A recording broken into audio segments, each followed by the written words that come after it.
Yo, what's going on, Dragon Ballers? Welcome back to another Top Cut breakdown video. Today we're going over a Carta Magica online event. For whatever reason, July doesn't really have any of those in-store regionals that we saw in June. I think they're coming back in August or September. Again, not really sure why, just there's none in July, but at least we have an event to talk about today. You guys may notice the Chibi Dark Broly that's in the thumbnail of this video. Honestly, I just thought it looked cool, and I can only use the same art of Dark Broly so much. Really obscure characters like that just don't have a whole lot of artwork to use for different thumbnails, so I thought it looked cool. But anyways, guys, if you're new here, make sure to subscribe, hit that bell so you never miss a video. And if you guys want to help support the channel, there are many ways down in the description to do so. But maybe you want to take that Chibi Dark Broly and put him on a pair of custom art sleeves. Check out the link in the description to yourplaymat.com if you want custom art sleeves, playmats, any TCG accessories. You will get 10% off your order using the link in the description. The stuff is super high quality, guys. I personally think that Dragon Shield is the best regular sleeve in the game, so having an art sleeve that compares super close, in my opinion, to Dragon Shield means a whole lot. I get a lot of messages from people that have used the link down there telling me how much they like the product. It's awesome to hear that people are enjoying this sponsorship. Hope you guys enjoy it as well. Again, 10% off your order down in the description. Anyways, we will get into the breakdown. Alright, so again, Carta Magica online event, about 180 players. Again, it was online, so normally those online events will have some pretty big turnout. Now, we do have the 1st through 16th place listed out here, which I will read off for you quickly. But I just want to say thanks to my patron, Anthony, who did compete in this event and was able to get me this info. I really do appreciate it, and I love how it's just laid out 1st to 16th. It's really helpful, really nice for you guys to be able to see. Anyways, let's run through it quickly. We have 1st place Dark Broly, 2nd place King Vegeta, 3rd place Dark Broly once again, 4th Mecha, 5th Dark Broly. Lots of Dark Broly so far. In the top 8, we're already at 3 Dark Brolys. We have Mecha Frieza at 6th, King Piccolo at 7th, and King Vegeta at 8th. That's going to round off your top 8 there. 9th place Mecha, 10th place Aggro Sin, 11th place Cell Surge, 12th place King Vegeta, 13th Kid Gohan Blue Yellow. Love to see that. 14th Dark Broly again. 15th we have Hatchiac, believe it or not. And then 16th Mecha Frieza. So this is super interesting. This format right here is what a lot of players would look at in other games. Like, for example, I play a lot of Teamfight Tactics, some League of Legends, Dragon Ball Super, maybe some other card games you dabble in. You look at a format that's been going on for so long, and yeah, we did get set 13, and some things did get added to the meta, but it didn't necessarily like shake up the meta. But this is what people would look at and say the format is looking a lot more solid because we have a really big player pool. When there's a really big player pool, it kind of makes people take the results a bit more seriously in terms of just like data and percentages. Seeing so much Dark Broly, so much Mecha, a pretty decent amount of King Vegeta, and we have King Piccolo in the top 8 as well. These are all the high tier meta decks that we're expecting, and honestly, it's a lot of the stuff that people are hoping and expecting to get hit on the upcoming quote-unquote wide-ranging ban list. Now, I know a lot of you guys might already just be checked out of this format. I kind of am in that same boat because I don't really have any events personally that are actually in the set 13 meta. So I'm not really testing for this format personally, but I am looking forward to the ban list to see what gets shaken up. But for those of you that are still playing in set 13 events that are going to be happening all the way up until the ban list actually takes place, which will be in August with the release of set 14, it's still good to know where the meta is trending, even though it might seem a little bit stale or you might not be super surprised by these decks here. It's going to be still good information to have going forward if you're playing in those set 13 events. So what I think we'll do here is we'll talk a little bit about the decks that we expect to see. Again, the Dark Broly, King Vegeta, Mecha, King Piccolo, but we'll really break down the ones that are a lot more interesting because, one, I think that's what you guys really want to hear about, because how many videos can I talk about Dark Broly and Mecha Frieza and this and that, right? It's just not really super feasible. But yeah, we'll talk about them briefly. I mean, Dark Broly taking the W here. There's actually a whole lot of Dark Broly in this top 16. We have 1, 2, 3, 4 of them in the top 16, which is interesting because Dark Broly has been like one of those hit or miss decks. Like, it can go all the way for sure, and that's not really super surprising.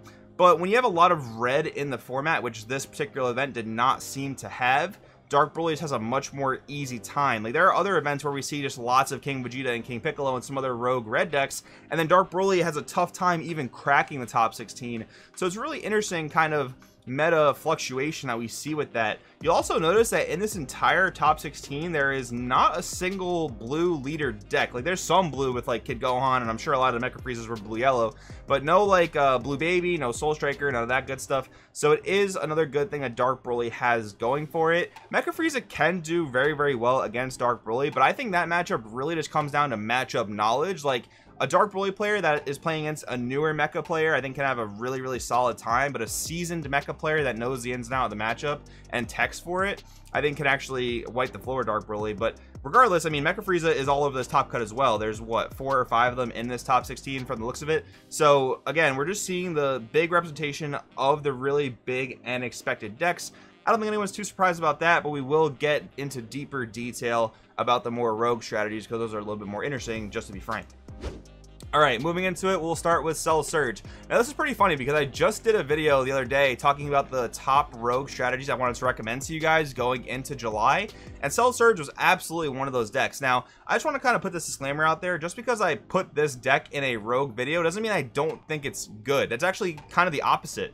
I think the deck's good, and I think some people kind of sleep on it, but as the weeks go on, the deck is definitely picking up more traction and more popularity.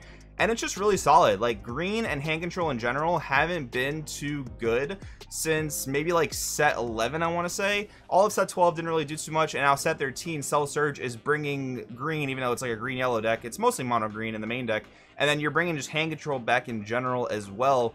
So while a lot of people don't really enjoy playing against hand control, I do think it can have a spot in the meta as long as it's not overwhelming. And we do have decent options nowadays to combat it, like Deborah Ritual at hand and the yellow Future Gohan that you can search with Planet Vegeta. So those are interesting options to tech against this type of strategy. But yeah, it is bringing hand control back. It is pretty cool. It honestly does some of the most busted stuff in the game, which you wouldn't really think at first glance. We saw a very similar thing with Blue-Green Piccolo, where some of the most busted stuff it was doing was never having to attack the opponent and inherently ripping cards from their hand. So once you're ready, you could either crit all their life down or victory strike them, however your strategy is meant to win the game. This deck is super similar, where the leader never has to attack the opponent, and if you're not playing a leader that can self-awaken, this can feel super one-sided, where you almost just feel like you can't play the game because you can't amass resources to your hand, and Cell can rip any of those resources that you do have super quickly, like never having to attack, looking at top 5, adding any card you want, pitching a rebrand, so you don't even have to like combo it needlessly.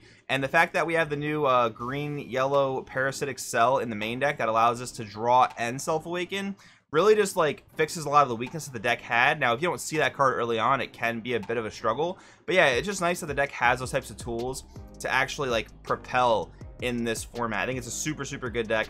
Probably not going to get touched by the ban list, if I'm being honest. I just don't expect it to, but we'll see what happens on July 17th. Next up, Blue Yellow Kid Gohan. You guys know I'm always going to love to see this deck crack a top 16. It's super awesome. I talked about this again in that Rogue video where I said if Mecha Frieza gets hit appropriately, I can totally see this deck taking a top yellow, you know, level tier spot. Mecha Frieza, because the Rebel Silver Bullet is getting printed, I just don't really think it's going to be banned. I was pushing for it to be banned really heavily. A lot of you guys know that if you've been watching the videos here, but because that Rebellion card is being printed, it just doesn't seem likely they will ban Mecha Frieza. But that doesn't mean they won't address it. They may errata its once per turn, they may ban Unite Assemble, they may do something of that nature. So if the appropriate hits take place, I could totally see Gohan Icarus taking a really big step up in the yellow tier list, because it just draws an insane hand size inherently just by playing 4 copies of Icarus. It's a little bit similar to like Mecha relying on Unite Assemble, but even less so because of your Awakened drawing 2 and your leader drawing a card on your unawakened side by attacking, and then on your Awakened turn also drawing an additional card, much like Dark Broly. You actually don't totally need to see that Icarus. Of course, it helps out, and once you see Icarus, you will start drawing even more cards, which is super feasible. Like almost every game, you should see an Icarus by like turn 3, let's just say. But going on a bit of a tangent, I do think this deck can be really solid for blue, yellow, and yellow leaders in general, if Mecha does see an appropriate hit, because this leader does draw a book, and it just is able to put on a lot of pressure via your different arrivals, playing during your opponent's turn, stuff like that. Super looking forward to this deck. And then finally, guys, for the interesting decks that I wanted to talk about in today's video, we got to bring up Hatchiac. Like, this is one that we see so seldom, like top. We've seen it like once or twice before. I do think it's actually a really good meta pick, because most decks, if not all decks in this format, really do go wide. Like even Dark Broly, where you think they just go tall with 30Ks, they're still going wide with 30Ks. They want to get multiple attacks off in a turn, and Hatchiac just really limits that. Now Hatchiac going into set 14 is actually really interesting with that new Gogeta 8-drop SR for black coming out. But with this current format, I unfortunately don't have a list to look at for you guys. They just didn't provide me with a list, which is not anyone's fault.